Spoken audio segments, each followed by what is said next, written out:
Hello everyone, this is Little Guy from HL Motorsports. This will be part 3. I got everything loaded up. I'm not going to turn on the booth today, but I'm going to turn on the fan in the bathroom. Get a little bit of air circulation, just a little bit. I'm not going to be spraying a lot, and if I turn on the booth, it's going to get loud. So right now, we're just going to leave it off. I got it. We're going to use the clips today, since I don't have the O-ring yet. It's still Sunday. I got the hood all washed off. Now I'm just gonna see the Duplico. If you leave it for a long time, it separates, and I have no way. Well, I do have a way of mixing it. Never mind.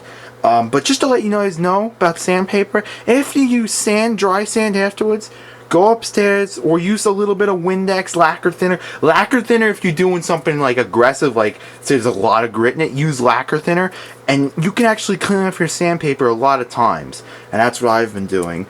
But when you're doing a new thing, get a new piece of sandpaper. Don't be cheap, just because the grit wears down. It's washed off, it's dried, and we're gonna get to work. It's actually separating already. This Duplicolor primer likes to separate very quickly. If anyone uses this in the can, if you've never seen it outside the can, I just put it in here less than a minute ago, and it's already starting to separate. So, getting that a little bit more mixed up. Put that on here. What I'm going to do is, I'm going to spray it about, about 20, I don't know, it says 20, it says right now about 23, 21, 22. It's going to drop down to 20 because of the airline. And we're going to spray it through the clips, and I'm actually, nothing on my hands, I'm going to use gloves. Blow this off real quick. Make sure there's no dust on it. Now, if this was a real nice piece that I was doing, I'm not going to say I'm not going to do this real nice. I recommend putting it on something and letting it dry, then flipping it over and doing it again, but I'm just going to do it with my hands. And like I said, we're not going to be painting. Well, you know what? Screw it. I'm going to put on the boots.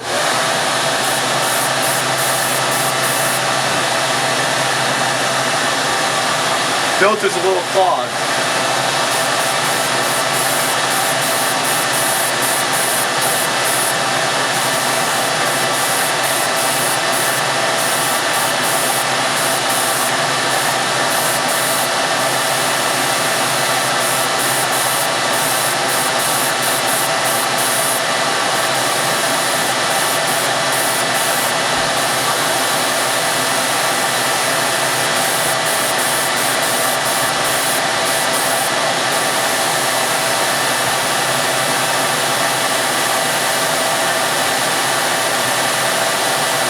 Already dry. I'm going to flip it over and do it in my hand.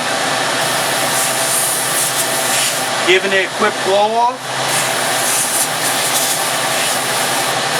And put it on light.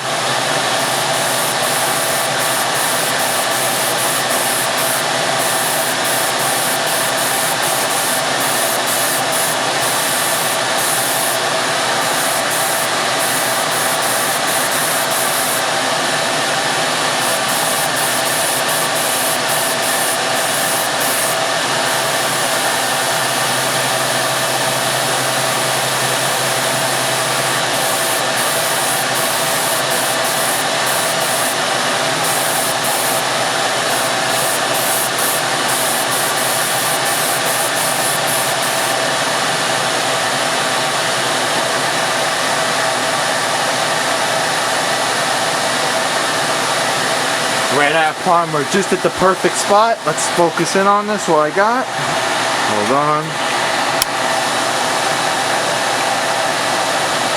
There you go. Nice, even. I know it's a little blotchy, that's fine. It's just primer. If you keep putting this on, I find what happens is this, hold on. Sorry about that, guys. So just to show you guys, it's all primed. Basically it's all done. Let's see, is that better in focus? Hold on. There we go. It's all primed. So I'm basically waiting for my O-ring, And yeah, it's a little textury, but I'd consider that a plus to give it a little bit more extra bite for my base coat to stick to. If I would have just kept going with the base, with the primer, I mean, it would have kept getting grittier and grittier and grittier. What you can do is, if you could continue to do that and just wet sand it, basically that would be no problem, wet sanding it a little bit. But I'm actually going to use this a little bit of a grit to my advantage to actually get a little bit more strength for my base coat. Now you got to remember, the not wet plus, the wet itself is a very thick clear compared for models. It's a very high solids clear. It's very thick. Wet Plus is even thicker. I've never used a Wet Plus. I've only used the Wet, and that's what me and 10 recommend for models, because we would think the Wet Plus is just a little bit too thick. It would cover way too much. So the Wet is definitely the way to go for models in the modeling standpoint. But if the base coat, like let's say you were using like a lacquer based clear coat, you may want to do a little bit more primer, so it's a little bit darker. Wet sand it about 800, 600.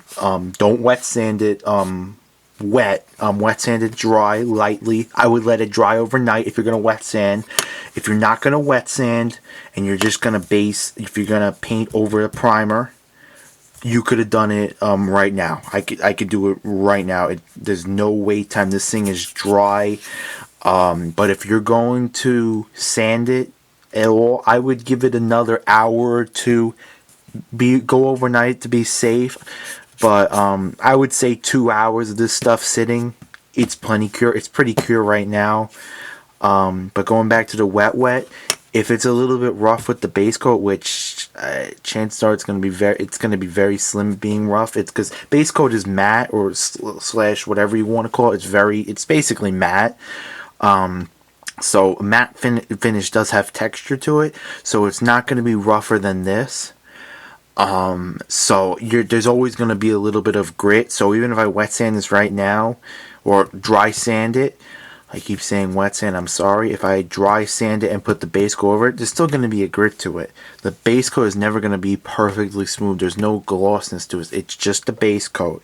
And then the clear, like if you're doing a lacquer clear, then maybe you want to wet sand this, maybe, depending on how, because I'm thinking if the lacquer clear is thin, it's not going to build that properly. It's going to be very hard, and you may just need every chance of smoothness that you can get. Whereas with this wet, you're not going to have any problems getting rid of the touch of orange peel. If you get what I mean. If you use the lacquer clear, chances are, if you went over this with the base coat, you're going to get a very fine to a little bit mild orange peel.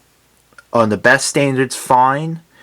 If you use the wet, you'll have no orange peel, and like what it says, no buffing required. It lays out like liquid glass, which is actually a wax, but that's what I'm gonna say. Literally, it waters out like what it says, wet. It wets out.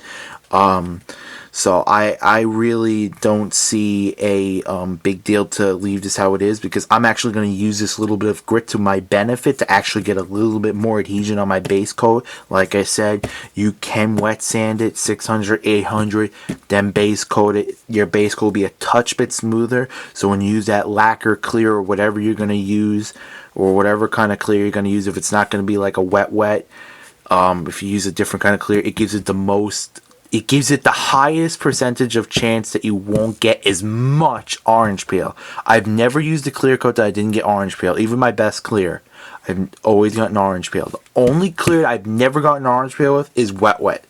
Never gotten orange peel. I'm going to say that right now. So that's why I'm recommending the wet, and that's why I think you guys should go give it a shot. I have the discount code on my, I'm putting it in all my descriptions. I'm putting the little bits in my video. You guys, you go out and get some wet, you get $10 off. You just use the promo code, and there you go. I mean, like I said, I can't be more impressed with it. No orange peel, no buffing required. Yeah, it's just outstanding, and I'm gonna leave it at that, guys. So I'll see you back on part 4 when I get the O-ring, the long lost O-ring. See you guys.